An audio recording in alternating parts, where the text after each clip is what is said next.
Bienvenidos, bienvenidas a Presencia Cultural. Un saludo especial para ustedes que nos siguen domingo a domingo desde sus hogares, como siempre a las 6 de la tarde.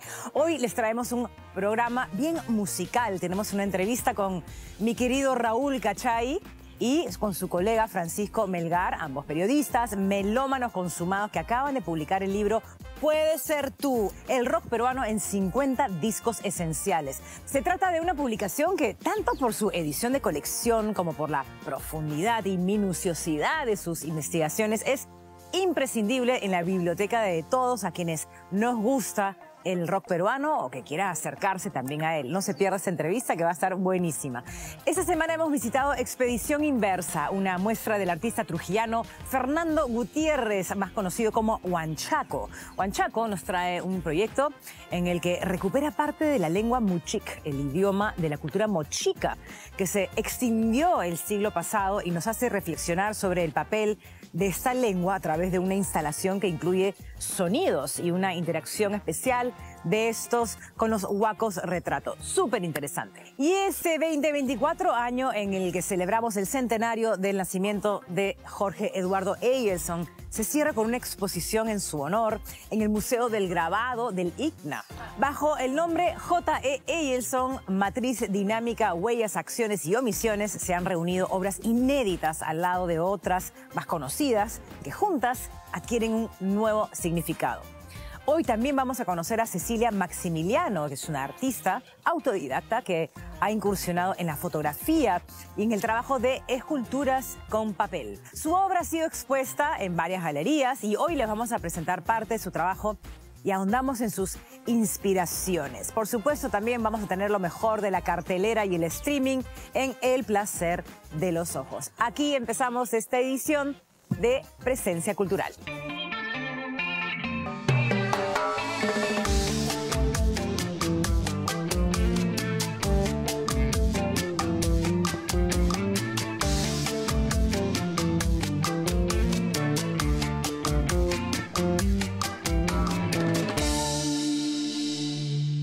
Puede ser tú, el rock peruano en 50 discos esenciales. Es un libro imprescindible para los melómanos y sobre todo para los amantes del rock peruano. Bueno, este libro que tengo en mis manos tiene más de 400 páginas cuidadosamente documentadas por sus autores, los periodistas y críticos musicales y grandes melómanos, nuestro querido Raúl Cachay y Francisco Melgar, quienes han rescatado la importancia de grupos peruanos como los Millonarios del Jazz de los años 50, a los Psychos, Frágil, Narcosis, Mickey González, Voz Propia, Leucemia, Rafa Rice, muchos más. La inclusión de, por ejemplo, Ima Sumac y un disco que se llama Miracle. Yo no sabía de la existencia de ese disco y de varias otras cosas que he ido descubriendo con este fantástico libro.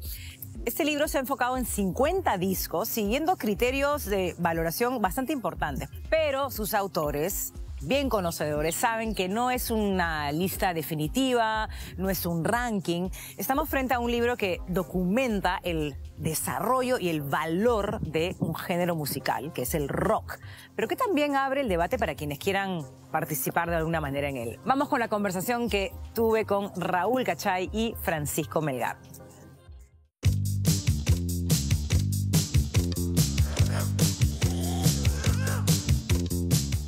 Lo primero que me saltó a la mente cuando tuve el libro y comencé a hojearlo y revisar canciones y demás, me hizo recordar a una época que creo que ya fue para la gran mayoría de melómanos, que es la imposibilidad de detenerse a escuchar un disco de principio a fin. Hay una idea muy romántica detrás de pensar en los 50 discos esenciales del rock peruano, pero me pregunto, ¿alguien escucha todavía un disco de principio a fin? ¿Es algo que deberíamos tratar de inculcarle a la juventud que lo hagan? O sea, obviamente las plataformas digitales han hecho que la atención se disperse muchísimo y que el formato, así como ocurriera en los años 50, vuelva a ser el single, el formato predilecto y que la gente vuelva a escuchar más canciones que discos completos. Pero también, como dices, había algo de romántico, de rescatar el formato, de ponerlo en valor, porque así como digamos, el mercado y los colectivos de coleccionistas, gente que, por ejemplo, compra vinilos, están creciendo, también siento que esta idea también romántica de juntarse a escuchar un disco de principio a fin, de entender que el disco como formato es quizás el que mejor expresa la inquietud, el mundo interior de un artista. Si hacemos un paralelo con la literatura, es como si se dejaran de publicar novelas y solamente fueran cuentos o textos dispersos. Yo creo que la novela tiene una carga y un poder totalizador que también puede tener un disco, ¿no? Hay esta palabra que se usa tanto ahora, que hay un storytelling detrás de un orden de canciones de un disco, ¿no? A mí también me recuerda lo que dice Raúl, esta cuestión literaria de que haya un inicio, donde tienes que sumergirte en la atmósfera del disco. Hay una narrativa, un relato y después llegas a una especie de conclusión. Es algo que tienes que digerir de principio a fin. Y ahí creo que es donde los impulsos creativos de los artistas se expresan con mayor expansividad, creatividad. Es un espacio donde el artista se puede dar el gusto de explorar y permitirse una narrativa larga. Sí, total. Y me encantaría saber cuáles han sido como de repente los grandes descubrimientos que tuvieron ambos al hacerlo, ¿no? O sea, no durante, sino quizás después de haber recopilado toda la información y editado y sacar como una conclusión o varias conclusiones del rock peruano en general. Yo creo que ya habíamos escuchado, creo que todos los discos que están ahí, pero escucharlos en un contexto como histórico, al lado de otros discos, hizo que los revaluemos. ¿Qué función cumplieron? ¿Qué rol tuvieron en esa época? Pero también hallazgos así sorprendentes como el disco Ima Sumac, por ejemplo, que rompe por completo, digamos, con cualquier tipo de... Sí. Vamos a hablar de Ima Sumac después, porque sí me sorprendió en el índice verla ahí y después, claro, me puse a escuchar y no sabía que tenía estas piezas que eran rockeras y tenía una estridencia rockera con guitarras. Para mí fue como muy novedoso.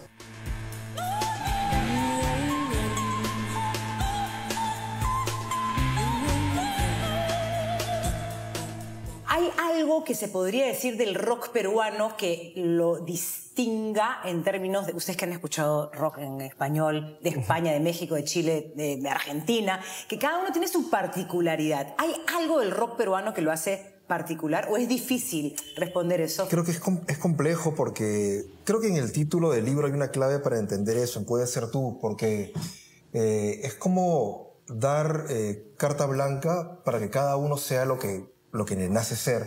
Creo que hay muchos rocks peruanos. Incluso en los años 60, que parecen un periodo tan uniforme, está el rock de garaje de los Psychos y los Yorks, está el rock instrumental de los Incas Modernos, está el rock psicodélico de Traffic Sound, y cada uno, siendo rock peruano, está mezclando elementos musicales de una forma diferente, generando escenas distintas, divergentes. Creo que la escena que generan los Yorks en La Victoria, ¿no? Porque tocaban, hacían sus fiestas de enfermedad ahí, es muy distinta a las fiestas que hacían los Traffic Sound en San Isidro, en la discoteca Galaxy, o los conciertos en las matinales donde tocaban los Psychos. Entonces, no podríamos hablar de un sonido característico que identifique y que sea una marca de estilo que tú digas al escucharlo inmediatamente esta es una banda peruana, pero a lo largo del tiempo siento que hay muchos artistas, muchos cantantes, bandas y discos que solamente hubieran podido ser engendrados en el Perú, digamos, ¿no? Es un buen punto, sí. Desde los Incas Modernos o el ritmo enfermedad de los Yorks o los mismos Psychos que son tan extraños y creo que por eso han trascendido al tiempo y son ahora reconocidos internacionalmente, pero también Daniel F. o las bandas subterráneas que tenían tantas singularidades que las hacían tan peruanas también. Que les hacían como que solamente hubieran podido surgir de una escena como la nuestra. Gran descubrimiento, los Millonarios del Jazz, que yo no sabía quiénes eran, y al toque me puse a escuchar, y lo primero que escuché fue una banda que podía haber venido de cualquier estado de Estados Unidos en los 50. Rock and roll, rock and roll.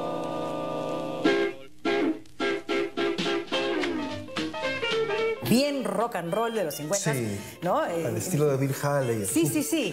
Qué buen rock se hacía acá también. Eso fue como una cosa, qué alegría saber que se hacía también buen rock acá, ¿no? Sí. No están grupos aquí en el libro, grupos que podrían considerarse como que hacían un sonido pop muy comercial o muy digerible en su momento.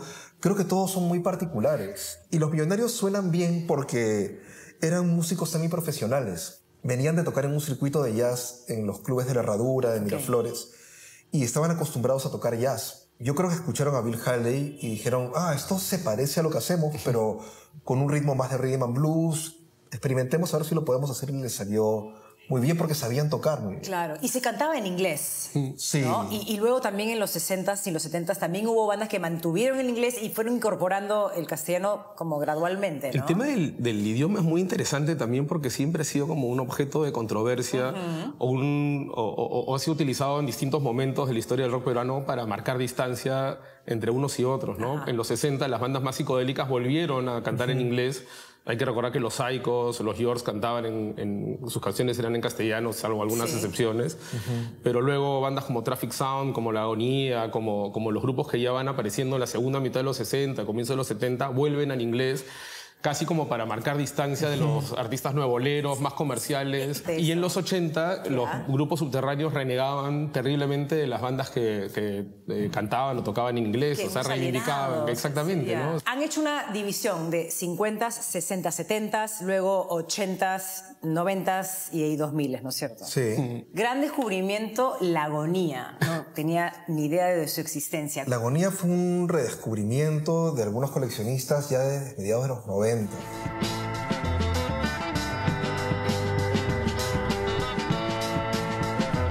Estuvo conformada por dos hermanos, los hermanos Cornejo, que después formarían We All Together. Justamente coincide con esto que conversábamos del inglés y el castellano. Los hermanos Cornejo quieren marcar distancia con la nueva ola. La nueva ola se caracterizaba por ser rock and roll, twist, rock, pero siempre en español. Ajá. Y es curioso porque en un contexto del gobierno revolucionario de Velasco, es como también una declaración de principios frente a lo que está ocurriendo políticamente en el Perú.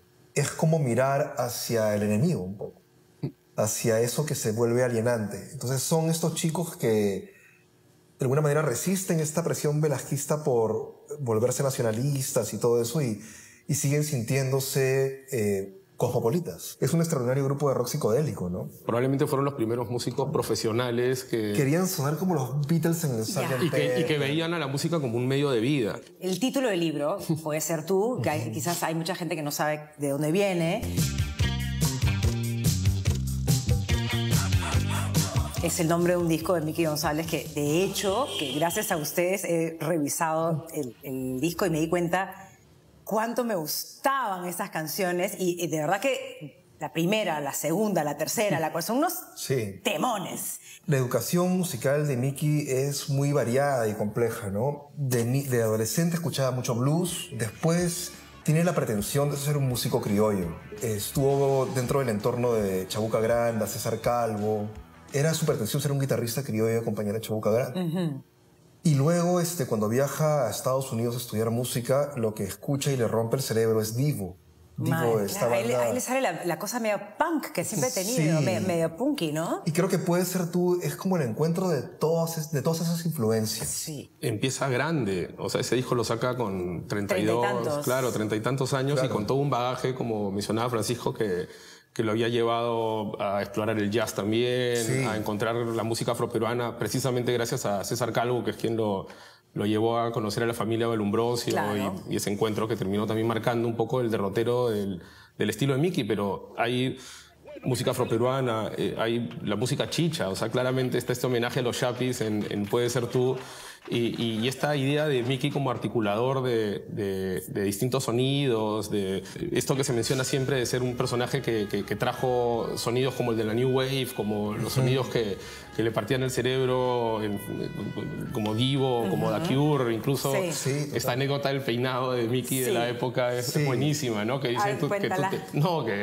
que le decían que él quería imitar a Gustavo Cerati, que en realidad él quería imitar al cantante de The Cure, a Robert Smith. Claro. Como decía, él ha sido un articulador, pero también una especie de semillero de otras figuras, ¿no? En el estudio de Mickey González grabaron muchísimos, desde los más subtes hasta los más comerciales, y él tuvo siempre esta visión expansiva de congregar gente de distintos entornos o de distintas procedencias, ¿no? Y en su propia música lo ha reflejado después, ¿no? En Acundún, en sus discos electrónicos, en su disco incluso incluso de Landó y Bulerías, ¿no? Es lindo ese disco. Es muy bonito. Primer disco de Miki, que no fue tan exitoso a nivel comercial como el siguiente, como tantas veces, que también está en el libro.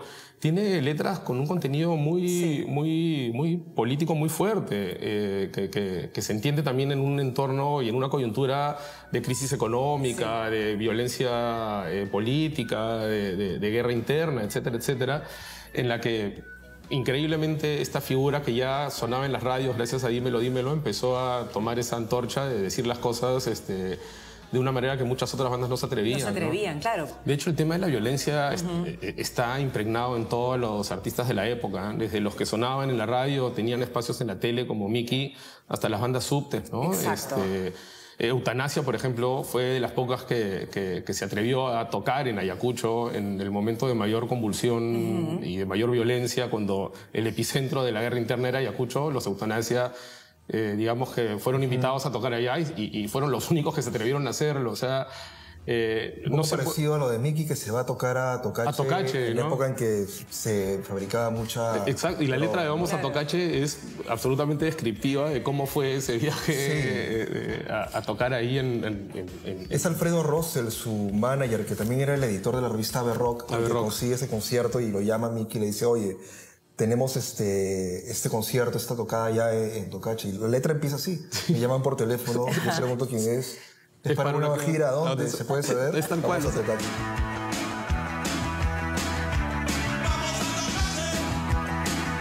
póngase chévere, póngase nota. La gente de Tocache, el cultivo de coca quiere legalizar. Y con tantos problemas, no sé si voy a regresar. Que es muy bonito también leer a quién está dedicado el libro, ¿no? Muchos músicos muy talentosos que ya no están con nosotros. Claro, Gerardo Manuel. Nuestro querido Pedro Suárez Vértiz. Es un libro que también se lo han dedicado a ellos, me gusta. Jan-Marc Rothenbacher, Johnny del Gueto, que se fue hace muy poco.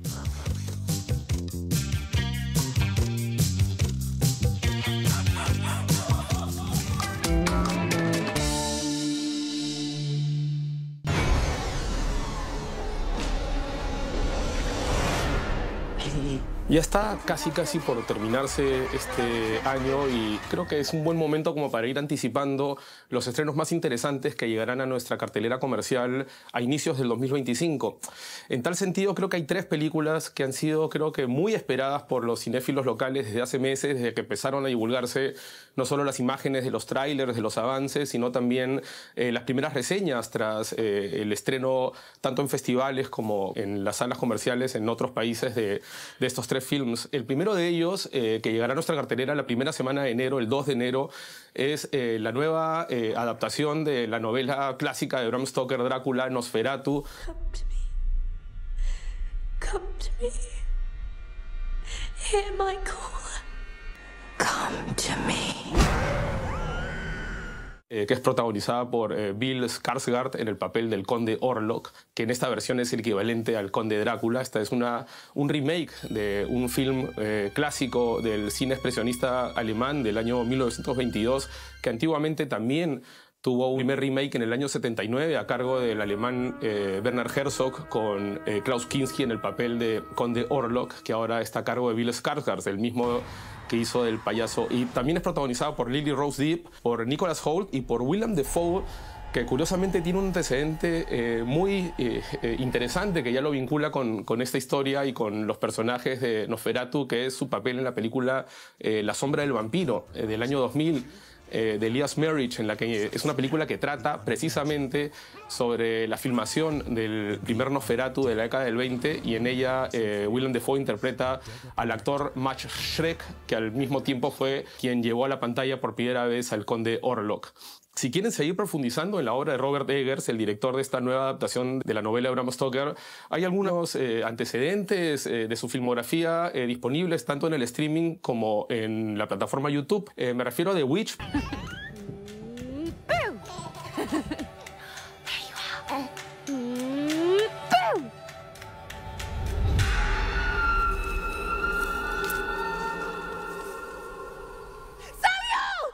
protagonizada por Anya Taylor-Joy, que creo que puso en el mapa a este director. Es su primer largometraje, la encuentran en la plataforma Prime. También encuentran en YouTube de manera gratuita su primer cortometraje, su cortometraje debut, que fue una adaptación del cuento de Hansel y Gretel de los hermanos Grimm, que dirigió cuando era muy muy joven. De hecho, este corto fue dirigido 10 años antes del estreno del primer largometraje de The Witch, pero que ya prefigura muchas de las marcas de su estilo y muchas de las características que veremos ahora en esta esperadísima versión de Nosferatu. Yo ya he visto ya los avances y la película realmente promete muchísimo. También el 2 de enero llegará a nuestra cartelera otro film muy esperado por los antecedentes y por los comentarios que ha venido generando en los últimos meses. Me refiero a Baby Girl.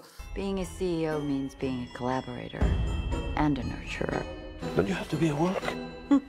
Everyone is just waiting for me to buckle under the pressure. Is now a good time to introduce the interns? Yeah.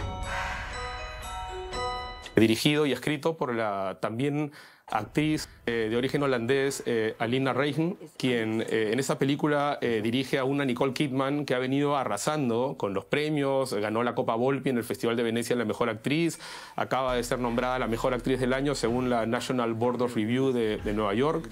Es una cinta que también es protagonizada por Antonio Banderas y que según los comentarios y las reseñas que se han ido publicando en las últimas semanas, tiene un contenido erótico muy explícito y que de hecho muchos especialistas ya proyectan a Nicole Kidman como la gran favorita para llevarse o por al menos obtener una nominación al premio Oscar del próximo año. You seem liberated. I've never experienced anything like this. Si quieren ver otras películas de la misma directora, de Lina Rain, pueden encontrar en Prime Video su film anterior, Bodies, Bodies, Bodies, que ha sido traducido como Muerte, Muerte, Muerte. Una película muy entretenida, protagonizada por Rachel Sennott, que se ha convertido en algo así como la It Girl, la actriz icónica de la generación Z, por su trabajo en películas como esta o en Bottoms, que también hasta hace muy poco estuvo disponible en Prime y que recomiendo mucho.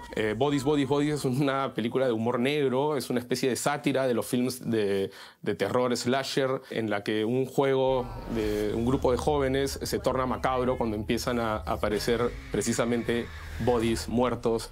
Finalmente, el 9 de enero, una semana después de Nosferatu y de Baby Girl, llegará a nuestra cartelera Here.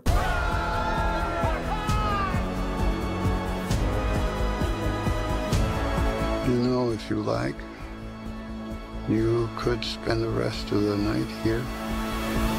La película más reciente del venerable y experimentadísimo Robert Zemeckis, que reúne en su reparto a los recordadísimos protagonistas de Forrest Gump. You wouldn't believe it if I told you, but I can run like the wind blows. Who in the hell is that? That there's Forrest Gump, coach. Just a local idiot.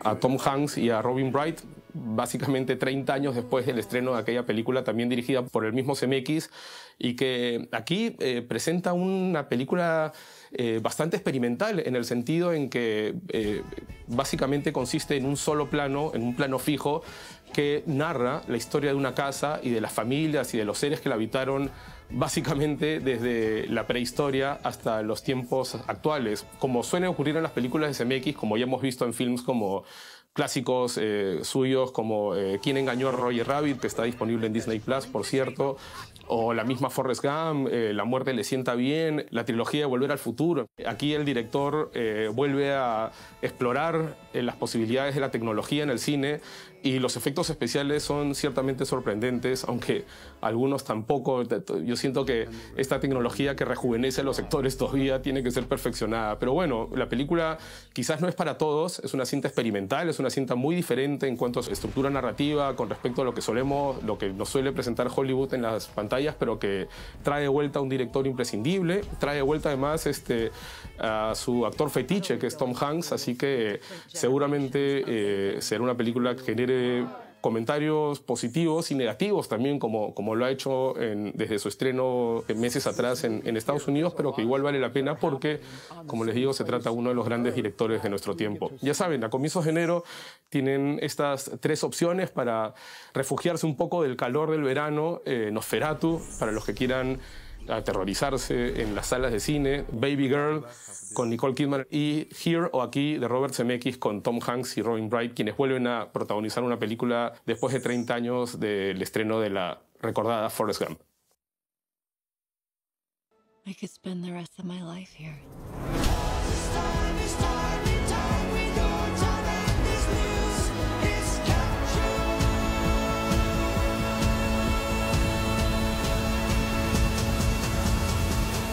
This was our home. We lived here.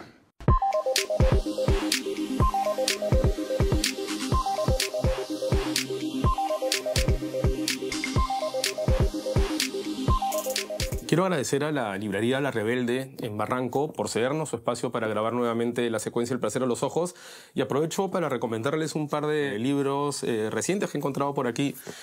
Para empezar, esta novela gráfica de Daniel Rodríguez Risco, quien también es director de cine, que este año presentó hace no mucho en la Semana del Cine de la Universidad de Lima su más reciente largometraje Cuadrilátero, y que también ha dirigido otras películas muy recordadas como El acuarelista o El vientre.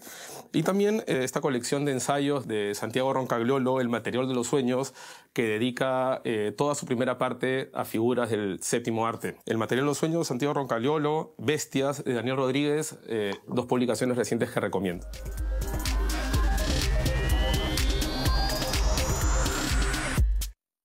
En la Galería de Arte Contemporáneo Proyecto A1000 en Barranco se está presentando Expedición Inversa. Es una exposición del artista Huanchaco bajo la curaduría de Claudia Rodríguez Ponga. Esta exposición reúne dos proyectos, Proyecto Checán y Psicoanálisis al lanzón de Chavín. En Proyecto Checán, Huanchaco ha utilizado el Checán estéreo, que es un dispositivo que activa palabras del idioma mochica, ahora extinto, para devolverle voz a los huacos retrato dispersos en colecciones del mundo. Y por otro lado, Psicoanálisis al lanzón de Chavín explora los significados impuestos al famoso monolito prehispánico, presentando una réplica blanda que simboliza el peso de ser la base de una identidad cultural. Bueno, esta exposición reflexiona con humor, con crítica sobre nuestra conexión con el pasado y la construcción de discursos identitarios, invitándonos a repensar el vínculo entre lo ancestral y lo contemporáneo. Tú eres de piedra, eso es lo que eres, y estás bajo la tierra porque la tierra es Pachamama, nunca lo olvides.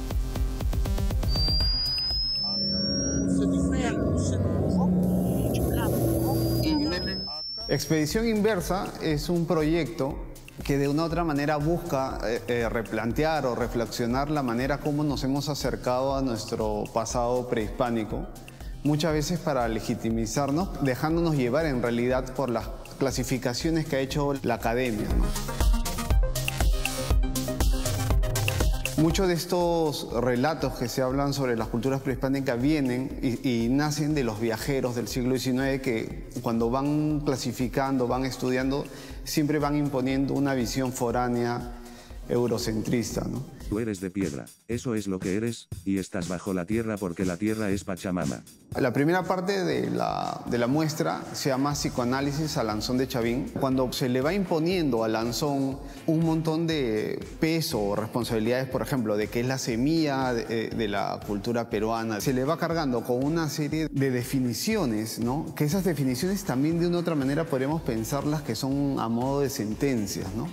Lo que yo hago es, a partir de un molde que se le saca al lanzón de Chavín entre el gobierno peruano y el gobierno japonés en los años 40 para estudiar el lanzón, yo he vuelto a sacar una copia, que es una copia exacta del lanzón, pero está vaciada en silicona. Entonces, en vez de ser este elemento que es casi como una columna, que es fálico, termina siendo un elemento en silicona flácido incapaz de sostenerse y está recostado en un diván de psicoanálisis, mientras un megáfono le está diciendo constantemente lo que la academia o lo que la teoría o lo que los arqueólogos hablan de él.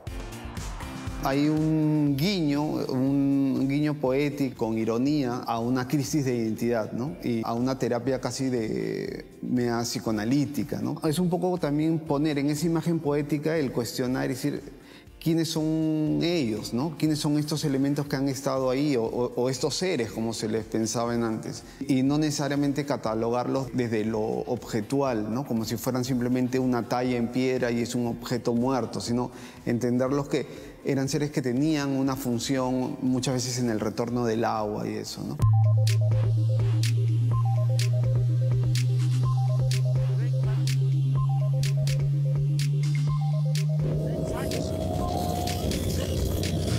Checán significa amor y está basada en la cultura moche y está basada básicamente en que un tío en 1974 que se llamaba Américo Herrera Calderón graba a Simón Quesquén, que es una persona que sabía pronunciar el mochica porque era la manera como se relacionaba con su abuelo, ¿no?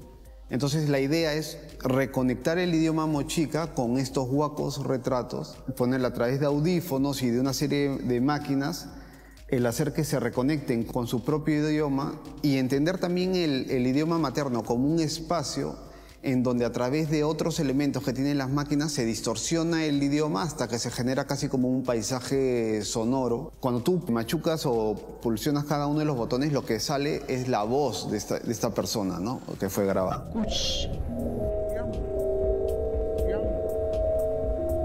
Dentro de la cosmovisión prehispánica, mochica, hay una idea del sol que entra en el mar y hay todo un viaje que pasa bajo tierra. Entonces, claro, hay esta especie como de luces que asemeja al sol como en el atardecer en el mar y se va jugando a la idea de este viaje de retorno, que es el viaje del héroe mochica, ¿no?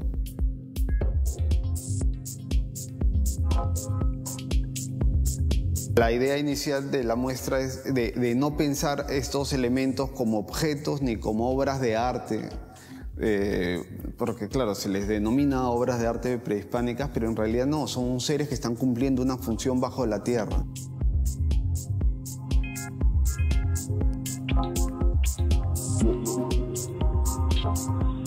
El hacer toda la obra ha sido básicamente este año. Lo de Chavín ya estaba.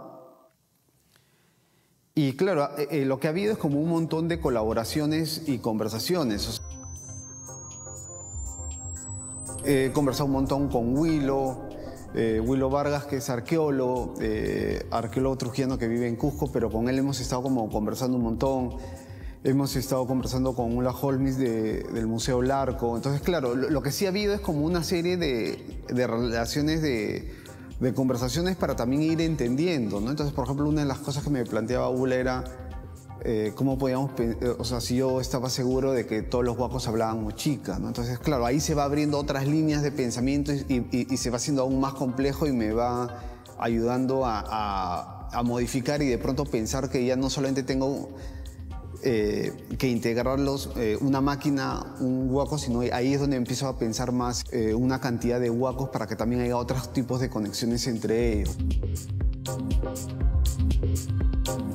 Simplemente a mí lo que me interesa es el acercarnos con preguntas y el acercarnos cuestionando un poco la manera como se ha ido estudiando o se ha ido pensando el pasado y también acercarnos un poco más con el cariño de entender los que son antepasados, ¿no? Entonces simplemente poderles decir hola o buenas tardes en su idioma natal, ¿no?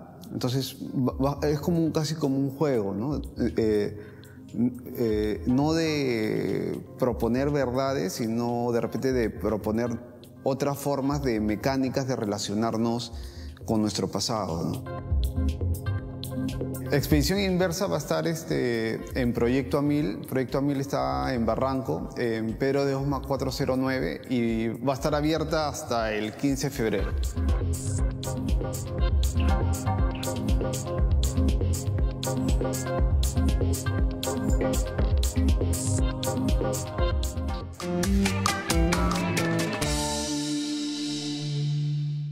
Este 2024 el mundo cultural celebró el centenario del nacimiento de Jorge Eduardo Eyelson, escritor, poeta, escultor, fotógrafo, en fin, un artista maravilloso, multifacético, gran exponente del arte contemporáneo peruano que dejó indiscutiblemente una huella muy grande en los diversos campos en los que trabajó. el Museo del Grabado del ICNA cierra el año sumándose a la celebración con la exposición J.E. Eyelson, Matriz Dinámica, Huellas, Acciones, Omisiones, que reúne piezas que no han sido expuestas al lado de otras más conocidas, otorgándole a este conjunto una nueva forma de entenderlos. Vamos con la nota.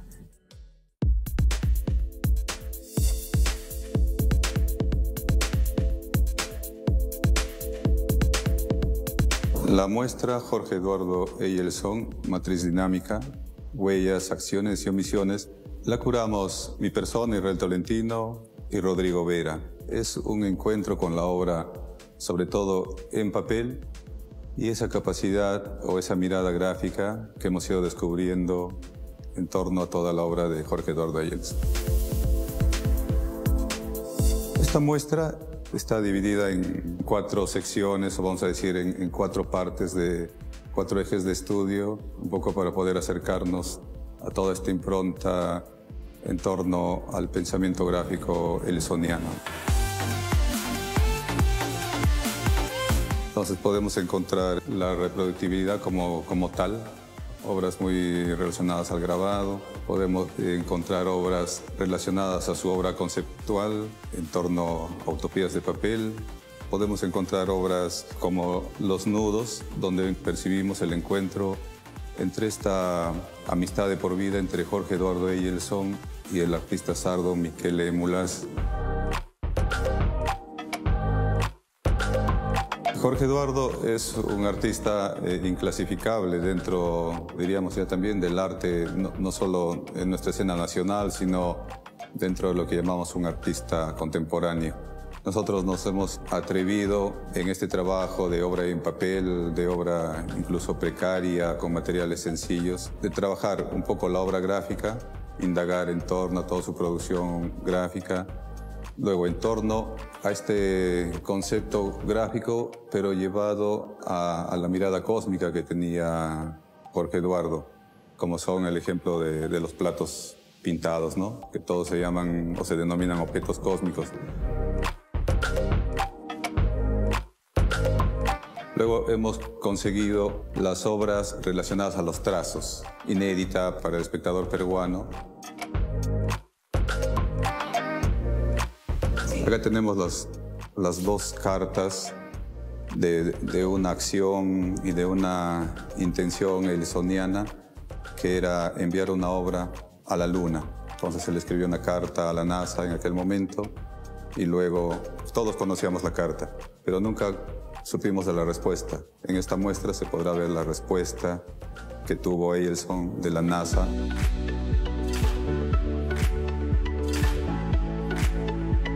Todo este trabajo en conjunto entre el IPNA, el Instituto Cultural Peruano Norteamericano de Lima, y el Centro de Studi Jorge Eyelson de Florencia, ¿no? Nos ha llevado un trabajo un poco más de 2 años. Todo este afán de hurgar en material bastante íntimo de Jorge Eduardo. Este material inédito, pero hecho bajo la asociación o el concepto de papel.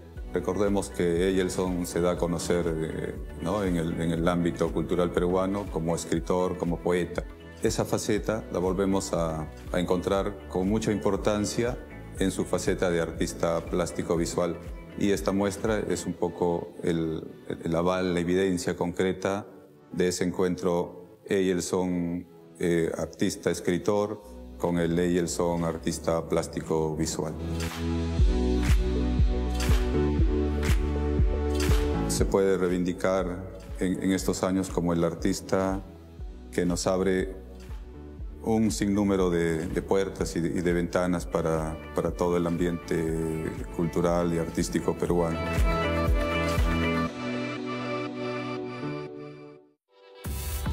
Cecilia Maximiliano es una artista peruana de formación autodidacta, conocida por explorar varios medios y técnicas artísticas. Su obra tiene un enfoque bastante experimental y una conexión con la naturaleza y los materiales. Maximiliano usa principalmente el papel reciclado y crea piezas que combinan patrones, texturas, volúmenes en composiciones muy bonitas que evocan paisajes y formas bastante abstractas. Su trayectoria está influenciada por su experiencia en diseño gráfico y también por su admiración por la arquitectura. Así que vamos a conocer un poco más de ella en la siguiente nota.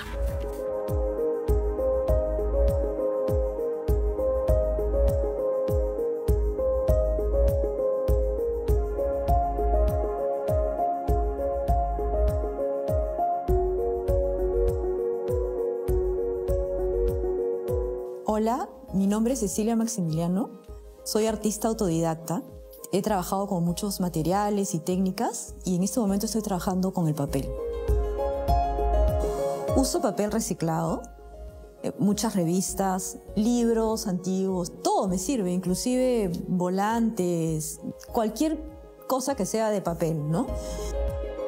Uso el papel como material principal de mis trabajos porque siento que es un material que es muy versátil. Me da una gama de texturas muy rica, puedo utilizarlo de diferentes formas. Hago esculturas, cuadros. Tengo, digamos, como dos líneas, ¿no? Una línea que es un poquito más decorativa, que son piezas chicas, un poquito más coloridas, las intervengo con mariposas naturales. Y también tengo esta línea que es un poco más artística, que son estos cuadros de diferentes formatos. Inclusive tengo formatos grandes y es todo con papeles enrollados, doblados. El primer paso, bueno, es recolectar, digamos, el material, ya sea de revistas o de libros, ¿no? De ahí viene la parte de cortado, ¿no? Porque yo tengo que cortar estas piezas según el tamaño que yo necesite en el momento para la obra que estoy trabajando. Y eso es en el momento, ¿no? Porque mientras voy armando la obra, a veces digo, no, ahora me provoca una parte más delgada, una parte más ancha. Cuando son los cuadros, me gusta dejar el papel al natural, ¿no? Que se vea que el papel es el protagonista en su esencia, ¿no? O sea, tal cual como lo he conseguido, ¿no? Me gusta que se vean las letras, me gusta que se vea parte del color, de la impresión, no sé, creo que le da un toque muy especial, ¿no? De piezas más decorativas, que es el mismo trabajo, igual cortando los papeles, armando las piezas más pequeñas, y ahí sí intervengo y le pongo color. Me gusta mucho cuando empiezo una obra nueva, ¿no? Porque me sumerjo, digamos, en esta obra. Yo cada obra que empiezo, en realidad nunca sé cómo va a terminar, ¿no? Es como empezar una aventura, en realidad. Me voy inspirando en el momento, voy armando pieza por pieza, y es un trabajo que realmente a mí me llena mucho, no solamente por la parte, digamos, creativa, sino también porque me permite este trabajo meterme dentro de él. O sea, es como un momento de meditación, de introspección para mí.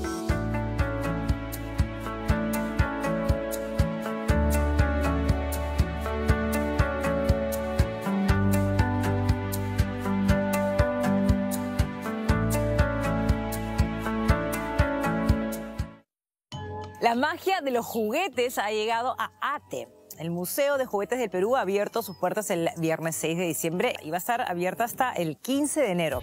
Es un espacio cultural maravilloso, entrada gratis. Para los más grandes, bueno, pueden retroceder en el tiempo visitando las colecciones que incluyen la aldea de Pitufo, las tortugas ninja, una estatua a tamaño real de Goku y un Optimus Prime G1, entre muchas otras cosas. Todo un viaje al pasado que los más pequeñitos también pueden disfrutar, sobre todo porque junto al museo se va a realizar la Feria del Juguete Perú, que es un paraíso para coleccionistas y familias. Más de 50 emprendedores van a ofrecer juguetes clásicos y modernos y a precios bastante accesibles. Además van a haber subastas, juegos interactivos, actividades para disfrutar. Con este evento no solamente revive la nostalgia, sino también nos recuerda la importancia de los juguetes como herramientas para la creatividad, el aprendizaje, por supuesto también para la unión familiar. Así que no se pierdan este espacio que definitivamente va a alegrarles el corazón.